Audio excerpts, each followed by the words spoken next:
যখন এই শ্বাসটা বন্ধ হয়ে গেল, এবার আমার আপনার ইহকালের দুনিয়া, ইহলৌকিক দুনিয়ার সময় শেষ হয়ে গেল, পরকালের জীবন এবার আমার আপনার শুরু হয়ে গেল।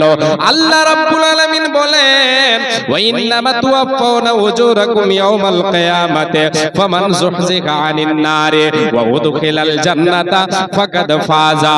আল্লাহ রাব্বুল আলামিন বলেন, রে পৃথিবীর মানুষ তোমরা শুনে নাও, কাল কিয়ামতের মাঠে তোমার মরণের পরে আমি হিসাব করব, হিসাবের পরে তোমার হিসাব হবে।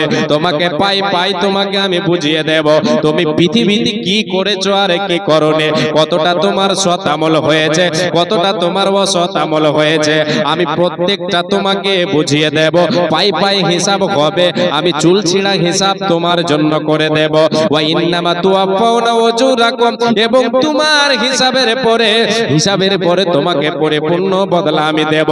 কোন জিনিস সেই দিন লোকায়িত রবে না, রবে না।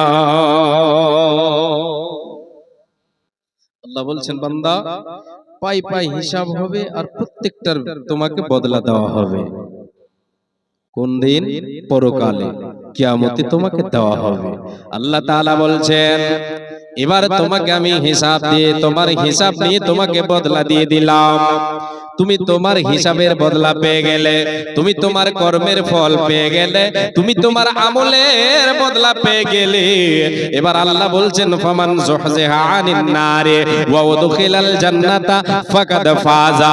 বান্দারে, তোমার জীবনের আমলের বদলা পাওয়ার পরে যদি তুমি নিজেকে জাহান্নামের আগুন থেকে বাঁচিয়ে নিতে পারো, তোমার আমলের বদলায়, আমলের ক্ষমতায় যদি তুমি জাহান্নামের আগুন থেকে বেঁচে যেতে পারো, জান্নাতের অধিবাসী হয়ে যেতে পারো, তাহলে বান্দা শুনে নাও, ফাকাদ ফাজা।